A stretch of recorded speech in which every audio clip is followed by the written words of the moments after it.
This is stuff I wish I knew. Progress gets harder. Yes, it does.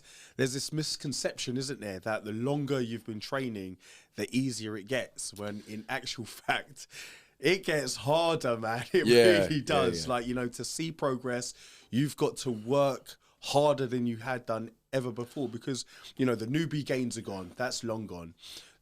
You're now, pretty much as strong as you'll ever need to be.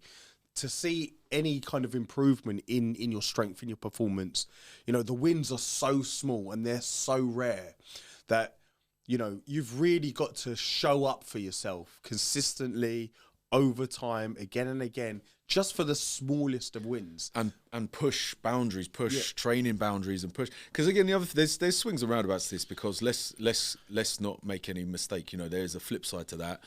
Yes, it gets harder to progress, but it's easier to maintain. So you end up with a more passive physique, is what I always explain to people. It becomes much easier to imagine if you did strip your training volume down now and your intensity down now. Yeah.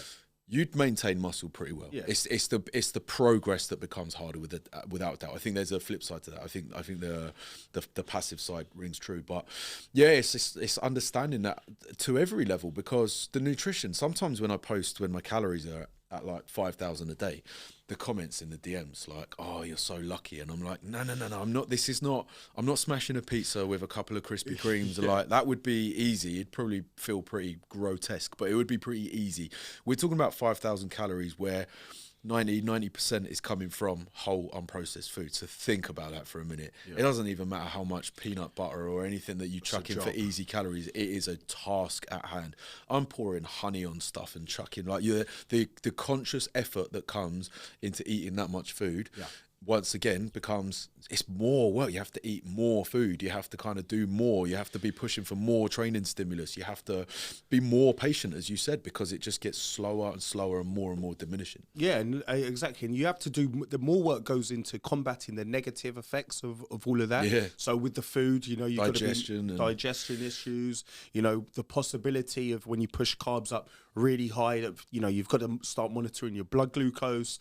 So it's more overall work as well. But with training as well, like, it gets harder. Now, I would say that I've been lifting now for 15 years. I probably do as little as I've ever done, but the intensity with which I work is higher. way higher on what it was. Like, sets are really taken as close to maximal as possible. And that's why I'm training less than I did 5 years ago, because I need that recovery. And that's the skill that there's no avoiding time to get there. I don't think you can master.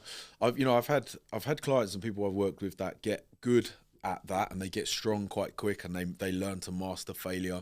And when they send videos, I'm like, okay, cool, but it's still a time-based skill. So it's still a skill that you're going to get better at, digging deep and finding that intensity the more years that go in. And if you don't find that skill, arguably, will you keep progressing or growing, or will you just kind of slow down? I think to truly keep progressing, you have to keep digging those depths of intensity. Yeah. But I do think that I'm not sure if it's like a conscious effort. I think it's just something that happens, isn't it? Like, it should do. It just happens. It's not like you go, okay, I'm gonna really. You're not thinking about it. It's just like you show up, you do the work that you do, and with that, you know what it's gonna take. So it's like autopilot. You go into it, not even thinking about it, but you take yourself to that place. No matter what sets you've got, and even now you see when your volume drops from 3 sets on legs to 2. The intensity is game on. Yeah, exactly. It's like there's that sense of urgency, isn't there? And it's a skill. Yeah, man. Absolutely. Needs mastering.